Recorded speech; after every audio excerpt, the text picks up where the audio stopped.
has a book, Jepson has a book. So there are other books that you can look at to understand these things, okay? First, reduce toxic exposures as much as possible. Arsenic, not only is in pressure-treated wood that used to make the playgrounds and things and the decks, not anymore, they've taken it out, but it's in chicken. So fast food chicken and arsenic, if you don't have high-grade, free-range or organic chicken, you got to be aware there's arsenic in there to plump it up. Mercury in fish, emissions, vaccinations, and, which should be there, high fructose corn syrup, okay? Lead in water, soil, and dust, and chemicals, multiple types, multiple places. Just got to be aware that you got to try to, so with chemicals, you want to try to make sure in your home you use as chemical-free as possible. And there's a number of companies out there, there are a number of companies coming out that are actually not only green for the environment, but you want it to be clean for the body.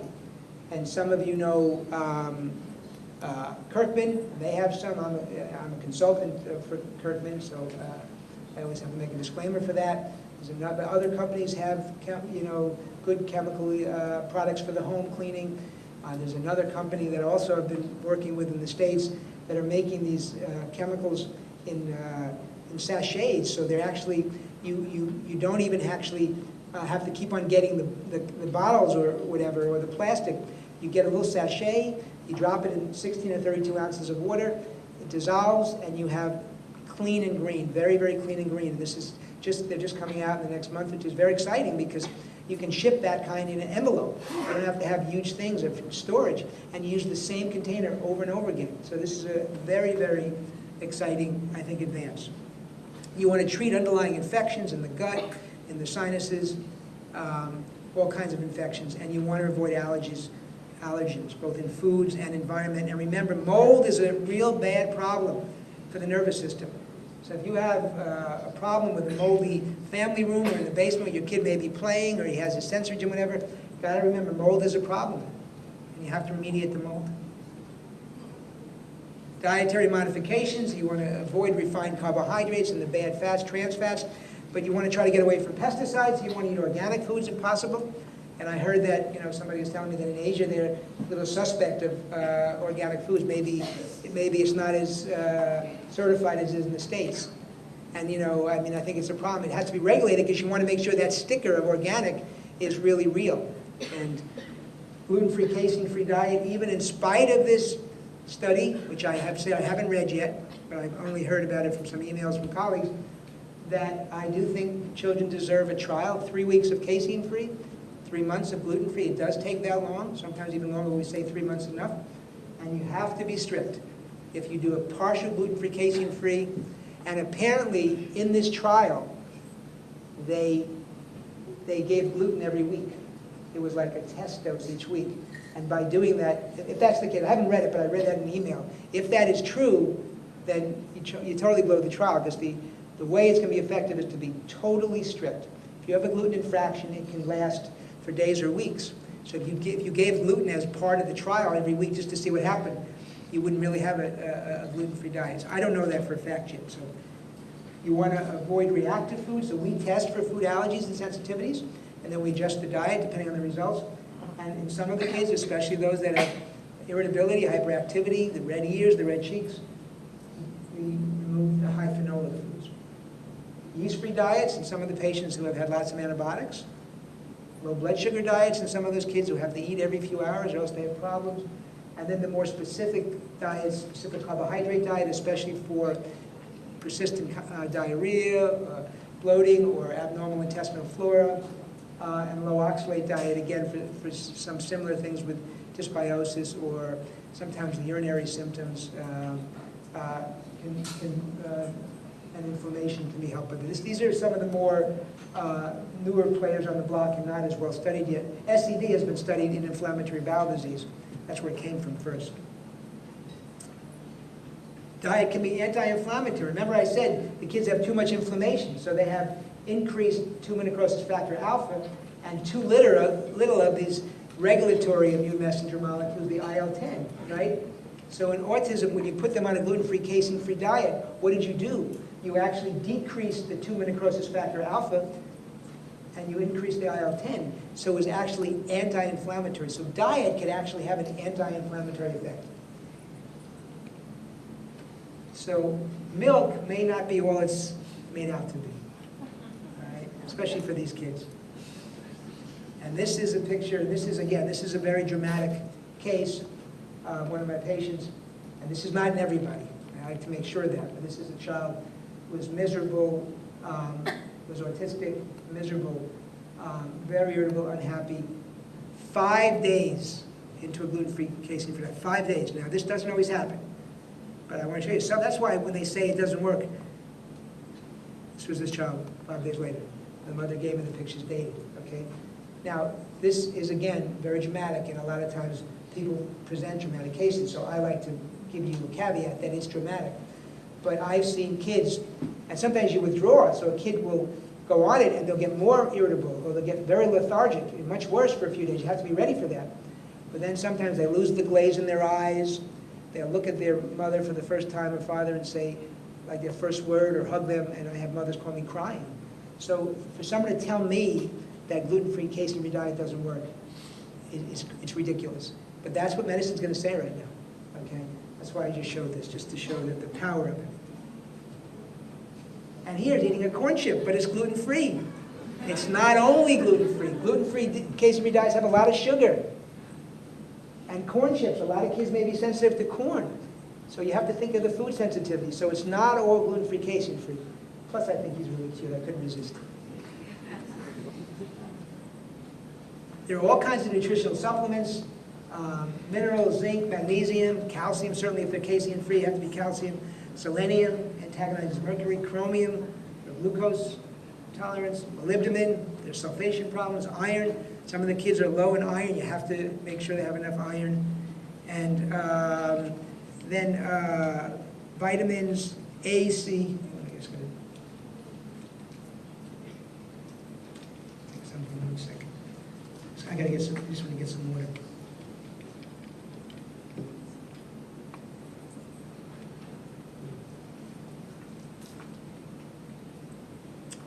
My mouth.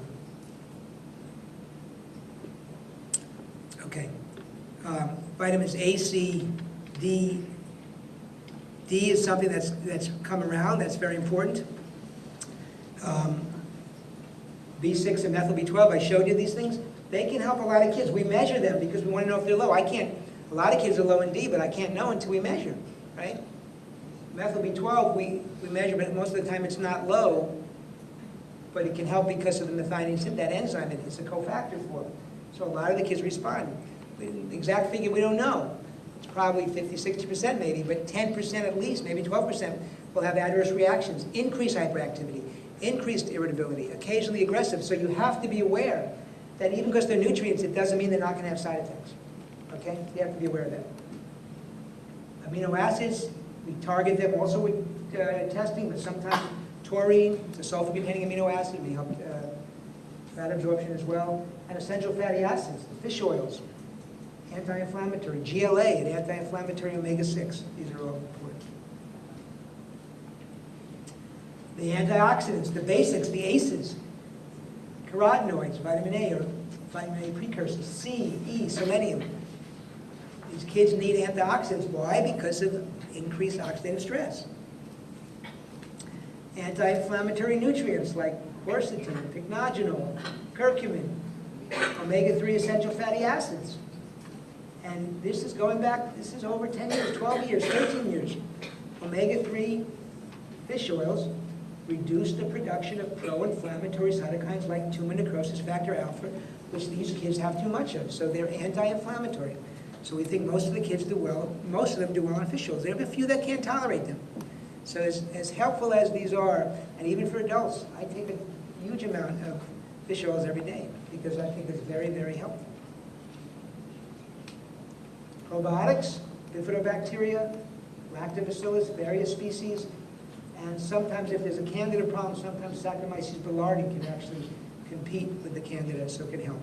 So sometimes you maybe use antifungals, and then you might use Saccharomyces.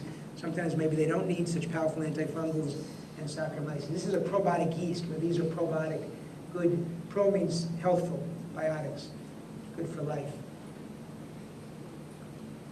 Methyl B12 has a neuroprotective effect, can enhance methylation, can mimic effects of nerve growth factor. So some of the people in Hong Kong heard a lecture from Dr. Aguilar. Also, this is really interesting. It may act on both motoneurons and Schwann cells, which produce the myelin around the nerves to promote axonal regeneration. So methyl B12 can be very neuroregenerative. It's very helpful in higher doses. So we use relatively high doses in the kids. But just remember, it helps a lot of kids, but it can also cause side effects in some kids. Not every kid has hypomethylation. That's where it's important to recognize. In detoxification, remember I talked so much about methylation and sulfation. We need some things for the coenzymes, to help the enzymes zinc. Again, methylated is methyl B12 with folinic acid and methyl tetrahydrofolate. TMG and DMG, also methylators, but again, can cause irritability and hyper in some kids. You've got to be aware of that. Reduced glutathione is a great detoxifier, the reduced active form. And acetylcysteine is the precursor of reduced glutathione. Remember, these can cause problems if the kid's gut is not clean. Epsom salt baths, magnesium sulfate, gives you both magnesium and sulfate. Be very calming in hyperactive kids. Taurine, sulfur-containing amino acid, and TTFD is a lipid-soluble vitamin B1 that can also be helpful for detoxifying arsenic. So just remember, there's all these things that we can need to promote. And remember I told you how to enhance glutathione. We can do it with N-acetylcysteine as precursor. We can use some of the other antioxidants to recycle the active glutathione. Lipoic acid, but again, lipoic acid, like N-acetylcysteine, is a strong sulfur compound, and lipoic acid can really wig some kids out if they have dysbiosis in their guts. So I've seen it really make them intensely stimmy, almost seized. So I'm very careful with lipoic acid. But vitamin E, vitamin C, curcumin, silymarin is a good liver protective antioxidant. Again, Jill James showed folinic acid, TMG, and methylcobalamin reduced or active glutathione, and you can give glutathione transdermally via the skin, nebulize it, like inhale it, nasal glutathione, like a nasal spray, or IV. And sometimes that's the most direct and effective way, and we do that in our office on a regular basis. And we'll frequently have kids come to us for weeks at a time when they come from foreign countries or other states, and we sometimes do these detox programs, and the results can be quite dramatic. But it has to be done very safely. Detox is very important to do safely. Far infrared saunas can be helpful. Low heat saunas, not the high heat saunas like you might have in your health clubs. These are far infrared, 100 to 130 degrees, not 180 degrees, all right? And you go very gradual, and you have to make sure the kids have enough hydration and enough minerals. And soaking, we talk about Epsom salt baths. And these are just some of the things that are released in sweat when you go through a sauna. Heavy metals, PCBs. And this is just talking about sauna as used as a means to enhance the mobilization of fat-soluble chemicals and heavy metals, xenobiotics. Okay? They're safe and effective, and this is published. Should be used more frequently. I actually have just put one in. I just built a gym under my guest house and put a far infrared sauna, and I love it. My family loves it. So it not only feels good, but it's also helpful in detoxification. And because of my busy schedule, I had to build a gym so we can make sure you get your exercise and do the proper detoxification as well for all of us. And it's not only the sweating, but what it does is it moves the fats, it mobilizes them from the fat into the bloodstream and into the